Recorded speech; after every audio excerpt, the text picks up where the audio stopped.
A paz, igreja, a paz, dos amados, aos irmãos e a todos. Hoje, para a honra e glória do nome do Senhor, estamos aqui mais uma vez para falar do Senhor Jesus e para ouvir Ele falar conosco. Hoje vamos falar do rei Saul, a ascensão e queda do primeiro rei de Israel. Glórias a Deus. Antes vamos fazer uma oração ao Senhor nosso Deus para que Ele nos dê o seu discernimento. Glória a Deus. Pai nosso que estás no céu, santificado seja o teu nome, venha a nós o teu reino, seja feita a tua vontade, assim na terra como no céu. O pão nosso de cada dia que nos dás hoje, perdoai as nossas ofensas, assim como nós perdoamos a quem nos tem ofendido. E não nos deixeis cairmos em tentação, mas livrai-nos do mal, porque teu é o reino, poder e a glória, para sempre. Amém. Deus Pai amado, Pai querido, seja Jesus, louvado e engrandecido, seja teu santo nome, Deus. Muito obrigado, Pai. Mais uma vez, meu Deus, o Senhor nos dá a oportunidade, Pai, de estarmos aqui, meu Deus, diante da Tua presença, Senhor, para Te adorar, para Te louvar, para Te glorificar, meu Deus, exaltar, meu Deus, ao Teu santo nome, Jesus. Pai, cuida de nós, Deus.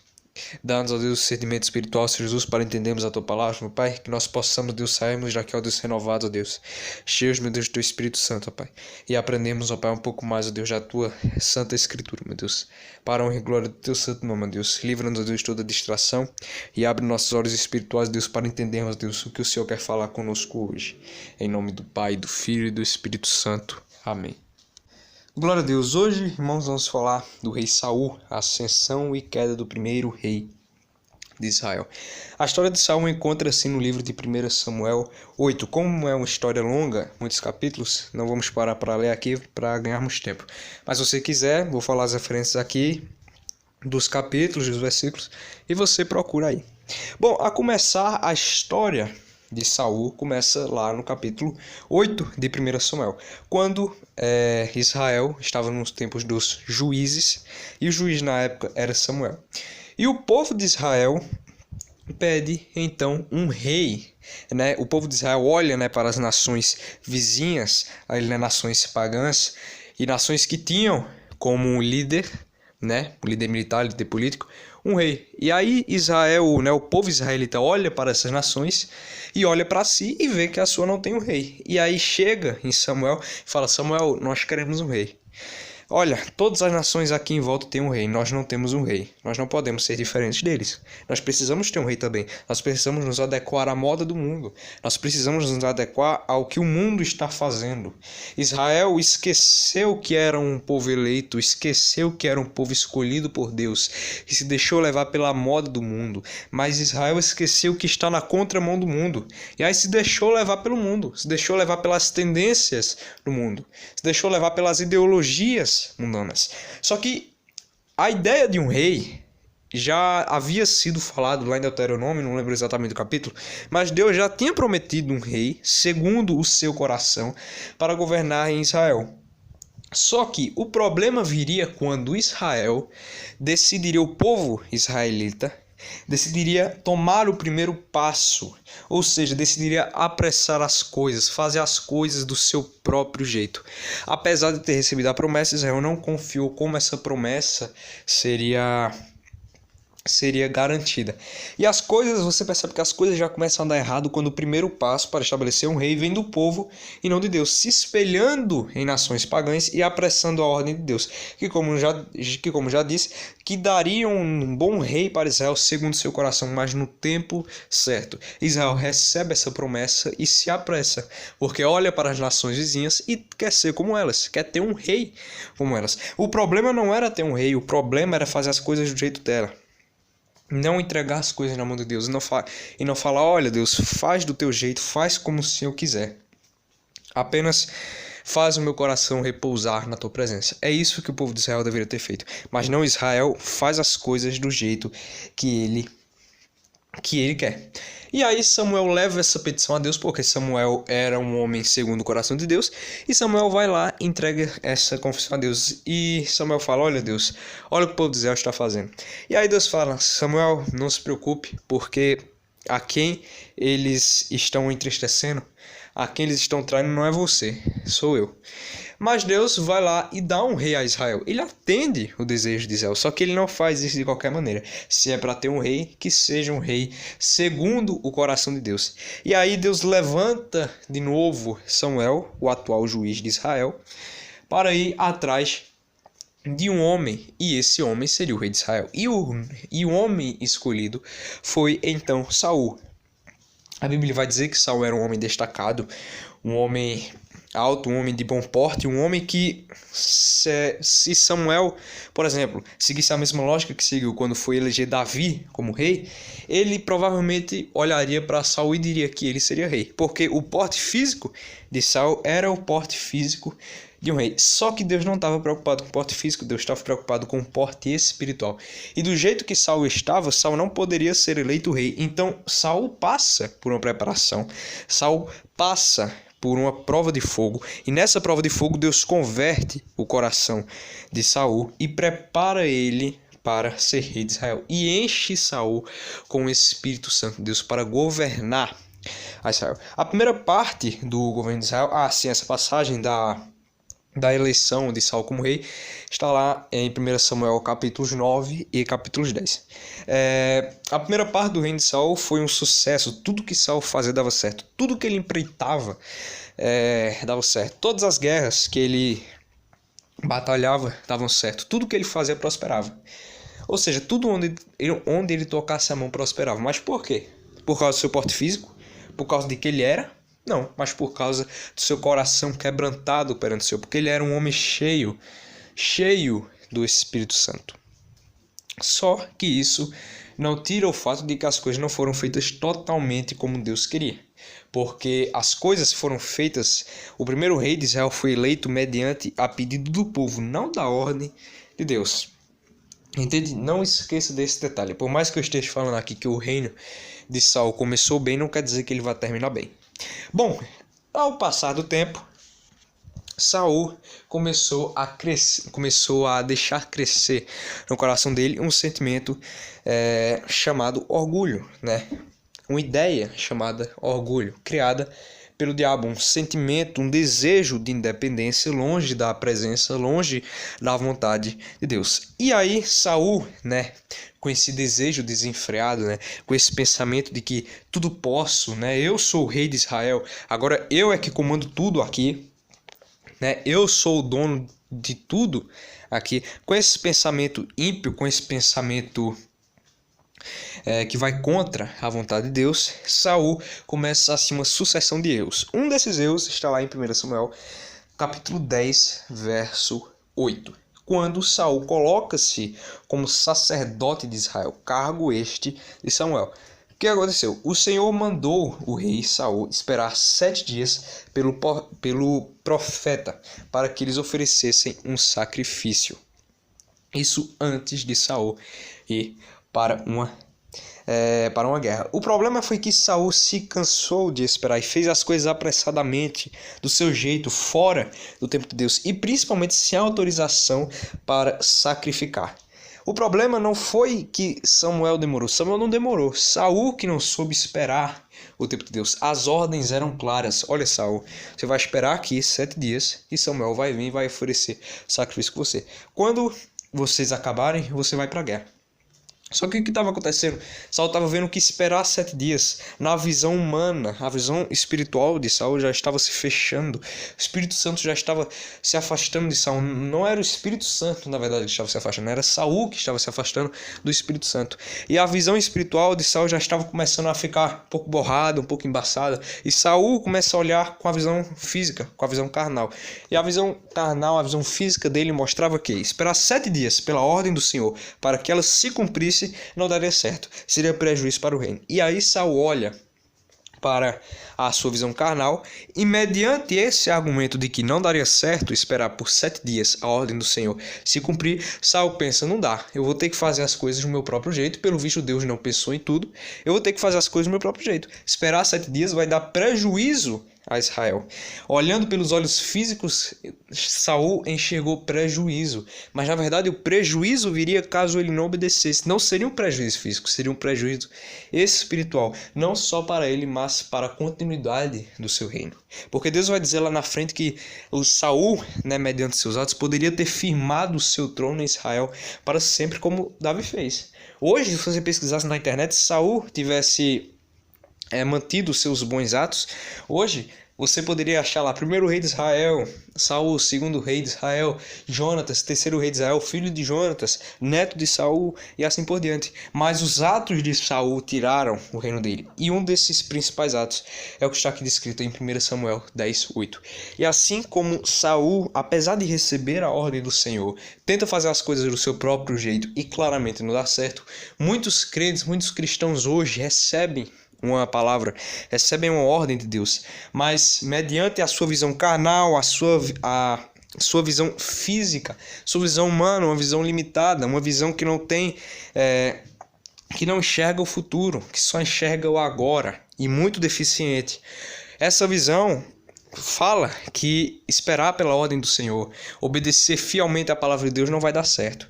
Tem que obedecer por metade, tem que obedecer até certo ponto, tem que ter um limite, mas tem que fazer as coisas do seu próprio jeito. E foi isso que Saul fez. Saul pensou que fazendo as coisas pelo jeito dele, ele causaria o bem a Israel. Apesar de causar um bem provisório, apesar de fazer o bem a Israel provisoriamente, Saul na verdade causou um desastre espiritual para ele e para o seu reino, que poderia ter se firmado, mas não se firmou, porque Saul escolheu obedecer à sua visão carnal, à sua visão física. Ele decidiu fazer as coisas do seu próprio jeito. O segundo erro que nós vamos ver aqui está em 1 Samuel 15, alguns capítulos depois. Aqui Saul recebe a ordem de Deus para acabar com o reino de Amaleque, um povo inimigo de Israel. Não ajudou Israel quando Israel estava saindo do Egito. E como Deus prometera, chegara a hora de vingar o seu povo Israel. Bom, quais eram as ordens? As ordens eram claríssimas.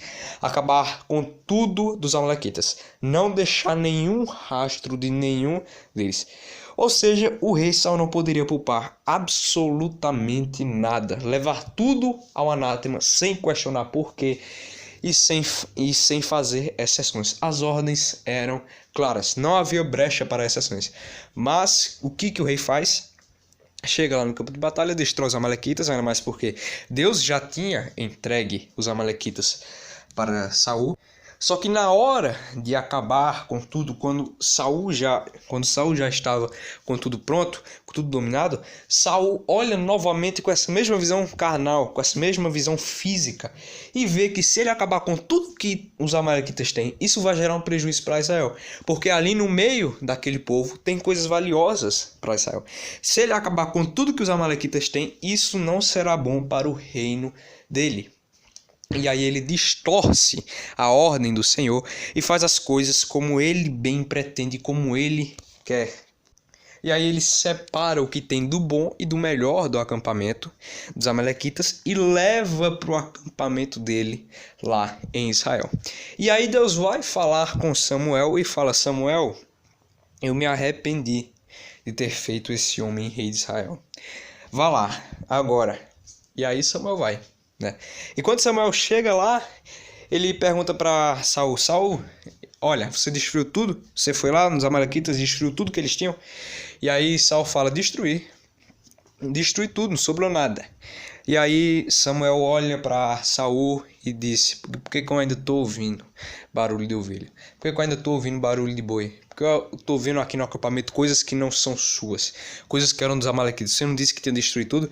E aí Saul, para disfarçar o pecado dele, para disfarçar o erro que ele tinha cometido, ele fala: não, eu peguei uma parte para oferecer ao Senhor, eu peguei uma parte para oferecer ao meu Deus. E aí Samuel fala uma das frases bíblicas mais conhecidas de toda a história.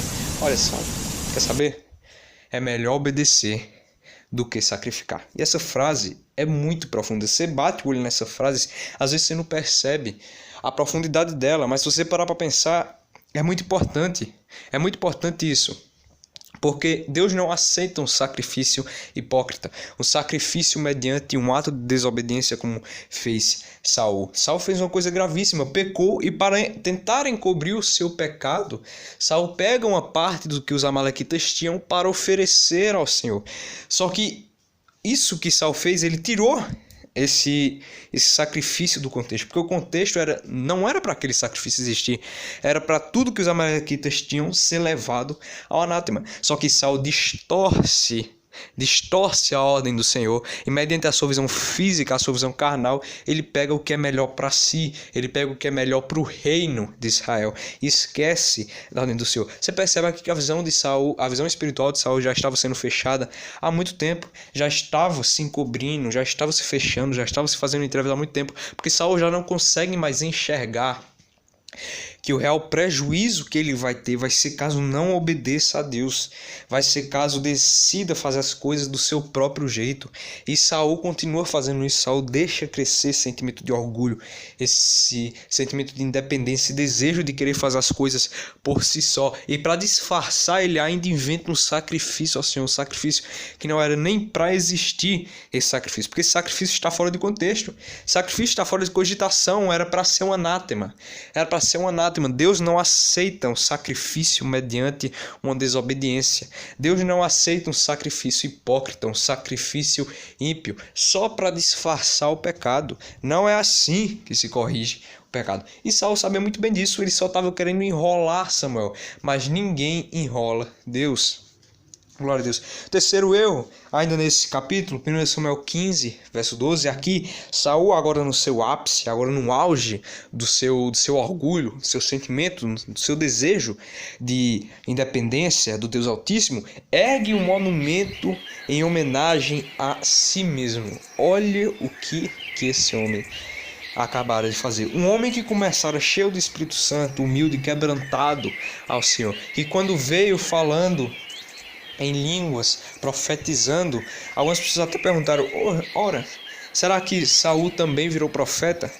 Um homem que começou tão bem, tinha tudo para dar certo, agora ergue um monumento para si mesmo. Olha aonde que chegou o orgulho de Saul, esse desejo de independência, esse desejo de querer ser o Deus da sua própria vida. Olha aonde isso levou Saul. É importante notar que isso não ocorreu da noite para o dia, né? Saul não foi dormir crente e acordou incrédulo. Não, foi aos poucos. O inimigo foi fazendo isso aos poucos, esse trabalho aos poucos na vida de Saul. Ele foi colocando isso na mente de Saul, que Saul agora era rei de Israel, que ele poderia fazer as coisas do jeito que ele quisesse, que agora ele é quem mandava, que não era Deus que ia dar a palavra final, quem teria que dar a palavra final era quem havia sido escolhido pelo povo. E aí Saul esquece que quem levanta ele é Deus e começa a agir pelas suas próprias decisões e começa a marcar o X das questões em sua vida, em vez de buscar a Deus antes de qualquer coisa. E isso vai se agravando, isso vai crescendo, isso vai florescendo, porque nós estamos sempre alimentando sentimentos. E muito cuidado com o sentimento que você está nutrindo dentro de você. Você está nutrindo um sentimento de alegria, um sentimento de paz, um sentimento de gratidão. Se você está alimentando o sentimento de ódio, de inveja, de ingratidão, de orgulho, né? Porque Saul aqui foi ingrato. Saul aqui, olha a maneira como Saul respondeu tudo que Deus fez. Deus tirou ele do pouco, né? Você vai perceber que a maneira como ele achou Samuel é surreal. Ele estava pastoreando ovelha, ele estava cuidando das ovelhas do seu pai, ele foi atrás das ovelhas do seu pai e ele foi buscar Samuel para perguntar aonde é que as ovelhas do seu pai estavam, porque Samuel era conhecido, os profetas na época eram conhecidos por isso. E aí, por dizer essas coisas, né, por revelar essas coisas, né, eram chamados até de videntes na época. E aí Deus tira Samuel dessa realidade de pastorear ovelhas e leva ele para pastorear o povo de Israel. E como é que Saul reage a isso? Como é que Saul vai agradecer a Deus? Saul foi ingrato. Olha o que Saul fez. Saul chegou ao ponto de erguer um monumento para si mesmo, no auge do seu orgulho. Mas isso teve um processo, mas isso teve fases. Isso foi acontecendo de pouco em pouco, e Saul fechando os olhos, e Saul dando ouvidos para o que o inimigo estava dizendo. Isso foi um processo. Quando ele menos espera, olha onde ele já está.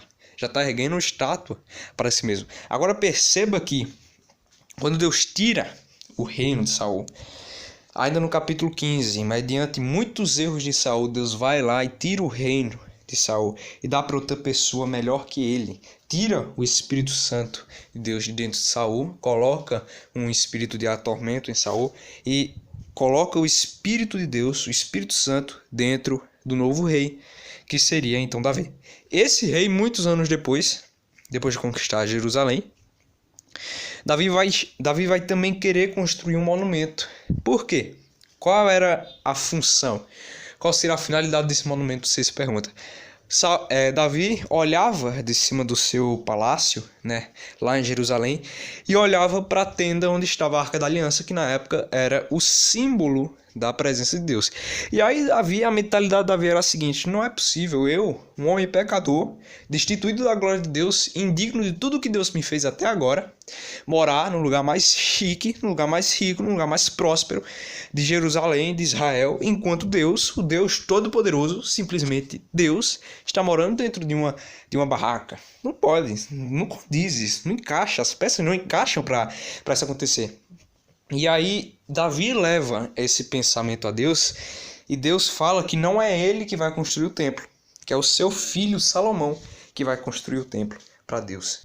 Aí você percebe o contraste entre Saul e Davi, entre o homem que já deixara-se dominado pelo orgulho, pela vaidade, pelo sentimento egocêntrico, por colocar o eu dentro de si, em contrapartida com um homem temente a Deus, um homem que, claro, não é perfeito. A Bíblia vai mostrar vários erros, várias falhas, Davi. Mas Davi se arrepende, mas Davi volta para Deus porque ele percebe que fazendo isso ele se afasta de Deus. Davi abre os seus olhos, ele está alerta, apesar de cair, ele está alerta, diferente de Saul, que se deixa dormir espiritualmente e vai se deixando dominar por esse desejo. Entende? Aí você percebe a diferença entre os dois. Por quê? Os dois queriam construir um monumento, mas onde era o divisor de águas? A finalidade do monumento. E isso vai responder ao caráter do rei, porque o caráter de Saul não podia pedir um monumento a Deus, ele precisava pedir um monumento para si mesmo, para saciar esse desejo de adoração, de ser honrado entre os homens. Já o caráter de Davi não poderia pedir um monumento para si, ele precisava pedir um monumento que exaltasse a Deus, que exaltasse ao Senhor dos Exércitos, entendeu? E é isso que Davi vai pedir a Deus. Deus, deixa eu construir um templo para ti. Aí Deus vai falar, não, você não, mas o seu filho, ele vai construir. Olha, aqui Davi já tem o seu reino firmado para sempre, diferentemente de Saul. Saul, mediante seus atos, não firmou o seu reino. Saul foi colocado no alto, assim como muitos homens da Bíblia, mas diferente desses homens, como por exemplo José, ele não foi grato a Deus, ele não foi agradecido a Deus. Por exemplo, José, quando Deus colocou José no alto, José poderia simplesmente ter se vingado de seus irmãos, mas ele agiu com compaixão, com misericórdia, ele agiu como um verdadeiro homem de Deus, ele foi grato a Deus e demonstrou obediência e lealdade a Deus, não demonstrou ser um homem vingativo, coisa que, claro, Deus não queria. Mas Saul, Deus coloca ele no alto e Saul se deixa dormir espiritualmente, e ele começa a alimentar esse sentimento de ódio, esse sentimento de orgulho, esse sentimento de querer fazer tudo com a força do seu próprio braço, a esquecer Deus. E Saul comete muitos erros, eu citei apenas alguns aqui, mas Saul comete diversos erros. Se você ler 1 Samuel desde capítulo 8 até o momento em que Saul se suicida na batalha, você vai ver um momento de ascensão, um momento em que Saul é humilde, é verdadeiramente humilde e quebrantado perante o Senhor, mas você vai ver um período em que ele começa a cair, que ele começa a declinar. A Bíblia não vai trazer exatamente o momento que ele começa a cair, mas a Bíblia vai dizer as consequências desses sentimentos que estavam sendo alimentados, que ora só Saul conhecia o que ele estava alimentando, mas claro, uma hora aqueles sentimentos teriam que ser revelados, porque aquilo ali já tinha tomado proporções tão grandes no coração de Saul que era impossível continuar só dentro dali. E é por isso que Saul começou a manifestar esses sentimentos, porque eram grandes demais, porque já eram muito grandes dentro de si, já dominavam ele. Eles continuamente estavam se afastando do Espírito Santo. Não era o Espírito Santo que estava se afastando dele, era ele que estava se afastando do Espírito Santo. Ele que estava saindo da presença de Deus, estava erguendo um trono em seu coração para ele mesmo. E esse foi o problema, essa foi a culpa de Saul. Entendem? E é assim que muitos cristãos hoje têm agido. É essa a forma como as pessoas hoje, como muitos cristãos estão reagindo quando Deus tira elas do baixo e coloca elas no alto, entende? E não é esse sentimento que Deus quer, sabe? Um caráter que Deus quer é um caráter humilde, é um caráter quebrantado perante Deus, sabe? Na visão carnal, muitas vezes, o que você vai fazer dentro da sua visão carnal, dentro da sua visão humana, pode até ser prejuízo obedecer ao Senhor. Mas se você tiver uma visão espiritual alerta, ligada, acesa, acordada, você vai perceber que o prejuízo vai ser desobedecer ao Senhor, entende?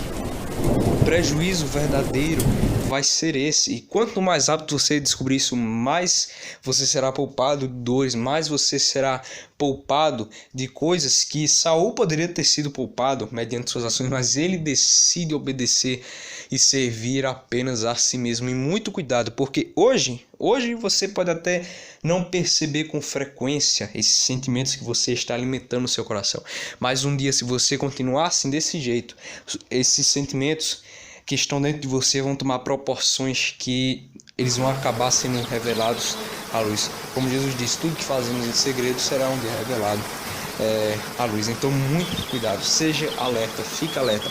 Olhe para você hoje, se pergunte o que você está alimentando. Você está alimentando um sentimento de alegria, um sentimento de gratidão, um sentimento de paz, um sentimento de querer louvar a Deus, de querer adorar ao Senhor, de querer servir a Ele, como Samuel, que expressou eis-me aqui durante toda a sua vida. Não foi só uma vez que Samuel se expressou de uma forma a dizer eis-me aqui. Toda a vida de Samuel foi eis-me aqui para o Senhor. Toda a vida de Samuel foi para servir ao Senhor. Isso é fruto de um caráter quebrantado, isso é fruto de um espírito quebrantado ao Senhor. Porque uma árvore boa não pode dar frutos ruins e nem vice-versa, nem uma árvore ruim pode dar frutos bons. Então, o seu caráter, ele acaba sendo revelado à luz. Se você percebe hoje que você não tem um caráter bom, quem você deve procurar? A Deus. Você não deve procurar homem nenhum, procure apenas a Deus, porque só Ele tem o que você precisa para mudar. Porque o que pede, recebe. E se você pedir com fé, se você pedir realmente mudança, Deus vai mudar você. Porque é da vontade dele, ele quer te mudar. Ele quer que você se achegue perto dele e fale: Deus, eu estou sujo, eu estou impuro, eu preciso de mudança. Antes que isso tome proporções catastróficas para mim e para outras pessoas. E mesmo que você hoje já tenha demonstrado um caráter violento, um caráter ingrato, um caráter orgulhoso, um caráter, enfim, que vai contra os preceitos, que vai contra a vontade de Deus, busque a Deus, Ele vai te libertar. Busque com fé, sem empenho em mudar, sem empenho na sua mudança. Deus vai lhe ajudar e Deus vai estar sempre com você. Glórias a Deus. Deus abençoe a todos nós, Senhor Jesus. Deus, Pai amado, Pai querido, Jesus, louvado e engrandecido seja o teu santo nome, Pai. Muito obrigado, meu Deus, por todas as tuas bênçãos, Pai. Muito obrigado, Jesus.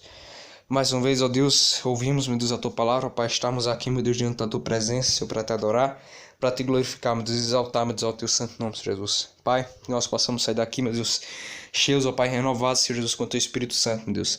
Abre, meu Pai, nossos olhos espirituais, meu Deus, para que nós possamos, ó Deus, enxergar, meu Deus, a tua vontade, Deus, prevalece em nossas vidas, e para que nós possamos olhar, meu Deus, para nós mesmos, ó Deus, e percebemos, ó Pai, o que está de errado, meu Deus, em nós, Deus, que nós possamos, ó Deus, nos empenharmos em mudarmos verdadeiramente, meu Deus, para a honra e glória do teu santo nome, em nome do Pai, do Filho e do Espírito Santo.